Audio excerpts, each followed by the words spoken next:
YouTube family, what's up? How are you? I hope everyone is having a good day, morning, evening, afternoon, depending upon what time you're watching this video. If you notice, I'm repping my Ohio State hoodie or sweatshirt because today Ohio State plays. But before they play, I wanted to make sure that I came and gave a very important message to you. So today I was talking with a client, and the client asked me, it's a new client, and so what she was asking about was promoting a book that she had written a long time ago. And her question was, when do I know when it's time to stop promoting her book or this book? And I had to ask her, wait a minute, say that question again, because I want to make sure that I actually heard you right when you just asked the question that you said. Are you asking when should you stop promoting your book? And the reason she asked that question is because her book was 2 years old, and she just assumed that it no longer mattered. And that question broke my heart, because I feel like no matter how old my book babies are, I am always going to read them.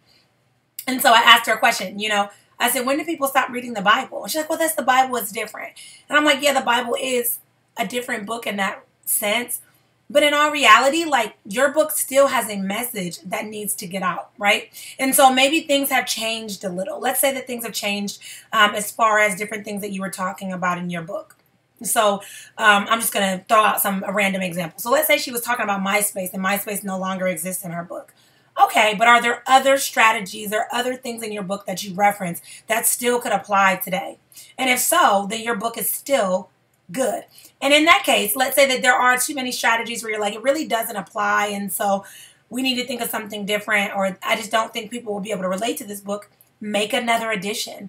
Make a second edition. With my first book, Quick Tips for Busy Women, I promoted that book for 6 weeks, and then I ended up signing on with the publisher because, one, I wanted to know what the experience was with the publisher, but two, I wanted somebody to kind of transform some things that I had shared in there that I wanted to be worded better, and some more examples of productivity hacks that I wanted to share with women. And so I hired a publisher to work me through that, and we did a second edition of my book. And the neat thing about second editions, third editions, 19th editions is that you can add more value in, but you don't have to change the entire message of the book. So I'm reading a book currently, and it's called The Bait of Satan. And the premise of the book is all about how Satan basically grabs us by the spirit of offense, us easily being offended, and using that as cheese. And we're like mice, and we're running to that cheese, and we're getting distracted, right? And that cheese is poison. It's not doing anything for us. But anyways, in this book, I don't remember which edition number it is, but the author, this is another edition. It's not the first copy. And the neat thing that the author did is the beginning of every single chapter, there's a testimony from somebody who read this book and how this book changed their life. And so there's a lot of benefits to publishing second and third and fourth and fifth editions. One, it doesn't cost you a ton to to change a manuscript, because you're not really having to do a new cover unless you want to. You're not really changing much. There might just be a change here or a change there. You might just be adding a couple things in. But overall, it's not so bad. And so don't even beat yourself up if you're considering doing a second edition. That will help your book to set up to market well as well. But back to the main question is, you don't ever have to stop publishing your book or marketing your book. I have 5 different books that I have written. And every single time I talk to somebody that I feel like could relate or benefit from one of my books, I bring it up. The book could be a year old. The book could be a month old. And so I talked to somebody the other day who mentioned that they're working on goals and getting their goals together, right? It's actually one of my biz besties I was talking to. And she was saying, she's like, I keep setting all these goals, but I'm falling off. I'm like, girl, you need to get my goal getter guide, right? But then a week before that, I was talking to a girl at church who was mentioning that she just can't get her life together. She can't balance everything that she's dealing with. And I was like, girl, you really need to read Quick Tips for Busy Women, because that book will help you implement some tips in your life, even though you're busy, and still set you up for success. And so those were just 2 random conversations that I was having that I promoted 2 different books for. Because the books that I write benefit people. The neat thing about my books is they're all pretty much related, except for the book that I did with my daughter. It's a kid's devotional. Outside of that book, the rest of my books are all very similar and dynamic. And so the neat thing is I can promote one book and then follow up and promote another book and not really lose the momentum that I had with the other book. In fact, I published 2 of my books. When I did the second edition of Quick Tips for Busy Women, and I did my second book, Devoted Dreamers, I did those 2 books together.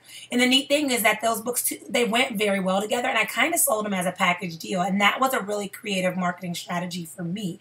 And so for those of you who have multiple books, you could consider doing that, packaging your books up and selling them that way. The publisher who I was working with at the time sold my 2 books and 2 other books together as a package deal for a sale. And that worked really, really well for the sales that we got as well.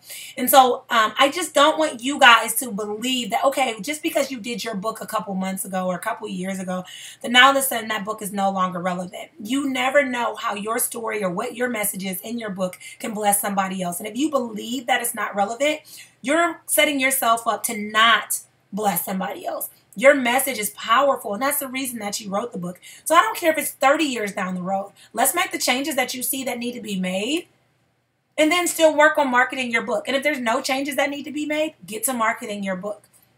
Marketing is such a powerful tool. And the thing about marketing is it's not a one-time jobby, right? It's not like you market for a week and the book will sell itself. If you're Beyonce, then yeah, that's what's going to happen. But if you're just, just like me, nothing wrong with it, you are going to have to market your book. Especially when you first start marketing it, it's going to be a new strategy. And you're going to do a lot of trial and error. You're going to try something and it'll work. You'll try something else, it won't work. You'll do a lot of trial and error. But once you kind of find things that work, you just fine tune them and you keep going. And then after a while, those things may no longer work. So for example, I'm running Facebook ads on one of my books. That may not work in 2 years. Facebook ads may be down in the drain and there may be something new. So you just kind of want to stay up to date with the marketing strategies so that you are being creative with your marketing. And that way you are setting your book up for success. And you just want to consistently do it over time. It's not something that's going to cost you a lot or take a lot from you, but it's just something that you try, through conversations, through social media, through seminars, through speaking, through different features. Use all of those as an opportunity to talk about you being an author. You'd be surprised that when people get to know you, they may not even know what you're writing about, or may not even relate to what you're writing about, but are impressed with what you can share. So for example, I was with a friend the other day and I was talking to her cousin, and we were just having a really detailed conversation about business. He's an entrepreneur. I'm an entrepreneur. And we were just talking about business, just being very general. And I mentioned that I'm also an author. And he was super intrigued. He's like, oh, I want to support your business. Let me buy one of your books. And I'm like, all my books are for women. It's Quick Tips for Busy Women. Those are books for women. He's like, hey, it's Christmas time. I got a couple women I want to buy books for. And he bought 10 books. So he wasn't my ideal reader, but he was somebody who was intrigued by my story, by my testimony, by what I was sharing with him, by what we were talking about, and now has taken that conversation and has told other people about me. And so you never know when your story will be powerful, when it will come time to share those things. And whenever it's time, just share them. Just share about your book. Just share that you're an author. Share about your message, because another thing that people often assume is that when you write about a certain topic, you're an expert on it. So I wrote about productivity hacks before, and those are productivity hacks that I used personally in my life. But people now assume that I am like that productivity guru, like I know it all. I know a lot about productivity because I've had to implement it, but I don't know everything. But again, you just never know when your information and your facts and the things that you're sharing will come across and help other people. And so don't be scared to just talk about your book. Don't be scared to just bring it up. Tell everybody and their mom about your book, because then somebody else could be marketing for you somewhere else. My mom markets for me all the time. She's an attorney and she's down at the courthouse telling people I'm a publisher and I'm an author. And the other day, one of her co-counsels in a case that she's with bought one of my daughter's books. And so again, you just never know. So I don't want you guys to assume that marketing is a one-time jobby, or that it's something that you have to do, immediately upon publishing your book and then you're all done. Marketing is an ongoing thing. And for those of you that are, raising your hand, having a question like, well, I published my book, but I never marketed it. Is it too late? No, it's never too late. Your message is always going to apply to somebody. There are billions of people in this world. And so you may have sold your book to 20 people, and then you haven't sold it in a million years. But now your book applies again. Now your book matters again. Bring it up. Talk about it. And you never know who will benefit from it. So don't get stuck with this idea or this thought or this belief that marketing is like boxed in, that you have to do it at a certain time, that it can only be for a certain time frame, that it has to be done a certain way, or it can only be done one way. Don't get stuck with that. Marketing, that's the neat thing that I want you guys to take from it, is that marketing is a creative stance in general.